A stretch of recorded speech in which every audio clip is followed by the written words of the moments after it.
कभी कभी रूह कांप जाती है, कभी कभी गला रूंध जाता है, लेकिन अखबार उठाओ और बिहार से रक्त रंजन की तस्वीर ना आए, यह हो नहीं सकता है।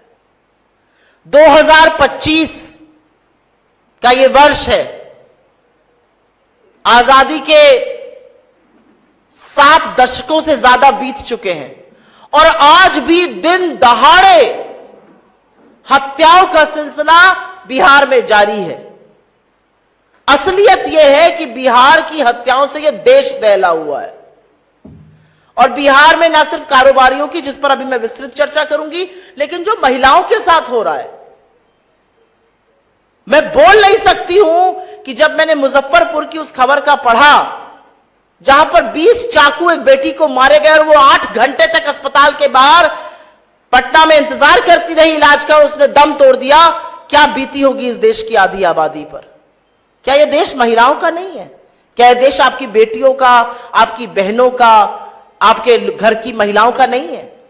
क्या यह प्रदेश सिर्फ और सिर्फ गुंडा राज में आगे रहेगा? लेकिन मैं सिलसिलेवार तरीके से कुछ घटनाओं का जिक्र इसलिए करना चाहती हूं क्योंकि यह एक पिक्चर दिखा रहा है बिहार की। यह दिखा रहा है बिहार में दिन दहाड़े क्या हो रहा है। न बच्चे सुरक्षित है, न महिलाएं सुरक्षित है और न कारोबारी सुरक्षित है। हम इस मंच से कई बार बेरोजगारी पर, पलायन पर आवाज उठा चुके हैं। कौन करेगा आखिर निवेश? जो नौकरी बनाने वाले लोग हैं, जो धंधा पानी करने वाले लोग हैं, अगर उन कारोबारियों को चुन चुन के मारा जाएगा और सरकार हाथ पर हाथ धरे बैठी रहेगी और दिन दहाड़े बिहार में रक्त रंजन होगा, लहूलुहान होंगी यहां की सड़कें, तो कौन आकर करेगा निवेश बिहार में? कल की खबर, बालू के कारोबारी रमाकांत यादव जी, उनके घर पर उनकी गोली मारकर हत्या कर दी गई। इसके पहले उनकी भाई की हत्या कर दी गई थी। गोपाल खेमका जी, इस केस ने दुनिया भर में यह तस्वीर पहुंचाई है कि बिहार में कानून व्यवस्था पूरी तरह से दम तोड़ चुकी है। मगध अस्पताल के मालिक, जिस तरह से उनकी गोली मारकर हत्या हुई और उससे पहले उनके बेटे की हुई थी। अंजनी सिंह जी, पटना के जमीनी कारोबारी, उनकी जिस तरह से रात में बदमाशों ने गोली मार के हत्या कर दी और हाईटेक हथियार लेकर अपराधी चल रहे हैं। कोई चेक करने वाला नहीं है बिहार में। कहां से आ रहे हैं अपराध? कौन सप्लाई कर रहा है? बिहार के हर व्यक्ति को लाइन में लगा दिया है।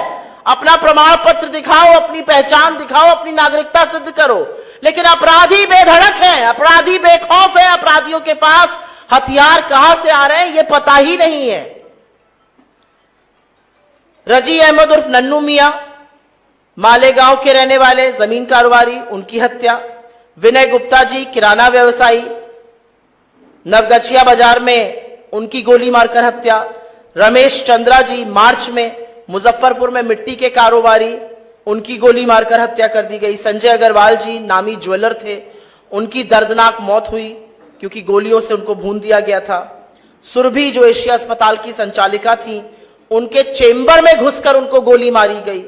विनोद मेहता, भागलपुर के जो कपड़ा कारोबारी थे, उनकी नृशंस हत्या हुई। और ADG law and order, Bihar का जो सर्वोच्च पद पे बैठे हुए पुलिस आला कमान है, उनके सामने पटना में बोरिंग कैनाल में दिन दहाड़े 8 राउंड फायरिंग के होते हैं और पटना की सरकार, बिहार की सरकार सुई टपक सन्नाटा, कोई कुछ कहने वाला ही नहीं है। इस तरह से अपराध है, इस तरह से रक्त रंजन है, इस तरह से लहू बहाया जा रहा है, कोई कहने वाला नहीं है। मुख्यमंत्री नीतीश कुमार आखिर इस्तीफा क्यों नहीं दे रहे हैं या सीएम की कुर्सी छोड़ क्यों नहीं दे रहे हैं? और ये बात मैं डंके की चोट पर इसलिए दर्शकों को कह रहा हूं क्योंकि एक तरफ पूरे मर्डर से बवाल मचा हुआ है। मैं जहां पर इस वक्त वीडियो को शूट कर रहा हूं, यहां से सिर्फ 4 से 5 किलोमीटर की दूरी पर परसों रात में ही गले को रेत दिया गया, यानी कि काट दिया गया। दर्शकों, पुलिस प्रशासन आती है बस उसी तरीके से जैसे पहले का तमाशा चल रहा था कि भाई साहब वो आपसी रंजिश के चक्कर में, तो ये और वो के चक्कर में। ये 3 साल से पहले ऐसा नहीं होता था। ये इतनी गुंडागर्दी, इतना अपराध, इतना जुल्म आपस में नहीं हो रहा था। आज हर जगह मर्डर हो रहा है, हर जगह जो है लूटा जा रहा है, लोगों को एक डर का माहौल पैदा किया जा रहा है। और सीएम नीतीश कुमार खामोश है, चुप हैं। बिहार में अपराध हर सेकंड बढ़ रहे हैं और नीतीश कुमार खामोश है, चुप है। ये कितना अफसोस और कितनी परेशानी की बात है। बिहार में इलेक्शन है, बिहार में चुनाव है, 2 से 3 महीने बचे हुए हैं, चुनाव की तारीखों का ऐलान हो जाएगा।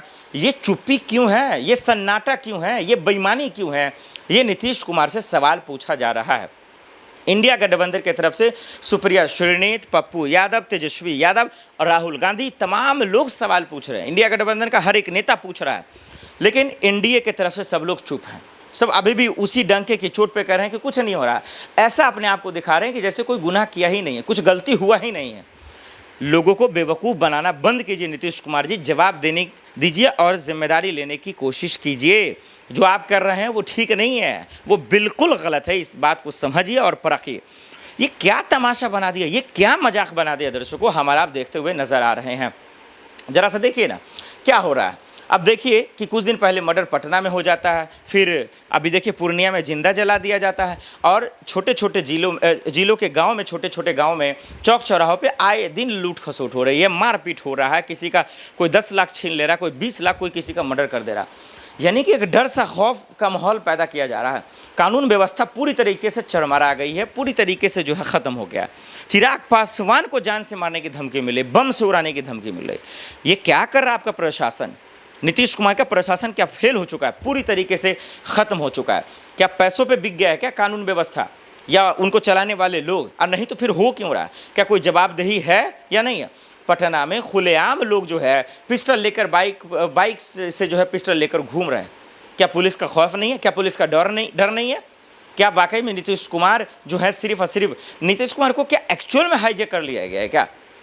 ये सवाल दर्शकों इसलिए है, मजाक बना दिया इन लोगों ने। चुनाव का वक्त है, आपसे महंगाई, कपड़ा, मकान, रोटी, सड़क, बिजली पे सवाल होना चाहिए था, और आपसे होगा भी। आप क्या कर रहे हैं? यहाँ खुलेआम जंगल राज को बढ़ावा दे रहे हैं। गुंडे माफिया खुलेआम घूम रहे हैं। छोटे छोटे बच्चे नशा का शिकार हो रहे हैं। छोटे छोटे बच्चे गांजा पी रहे हैं, कोई उसको टोक नहीं सकता। खुलेआम जो है बलात्कार हो रहा है, कोई जवाबदेही नहीं है। नीतीश कुमार जी इस्तीफा दे दीजिए, आप कुर्सी छोड़ दीजिए, आपसे कानून व्यवस्था नहीं संभाला जा रहा। और इतना ही नहीं, तेजस्वी यादव, तेज प्रताप ने तो ये कह दिया कि अभी जो 2 से 3 महीने बचे हैं, इससे पहले ही ये इस्तीफा दे देंगे, इससे पहले इनको कुर्सी छोड़नी पड़ेगी, सरकार गिर जाएगी। तो सोचिए ये हालत नौबत नीतीश कुमार का आ गया। कई लोग कह रहे हैं हाईजैक कर लिया बीजेपी ने पूरी तरीके से जेडीयू को ख़त्म कर दिया।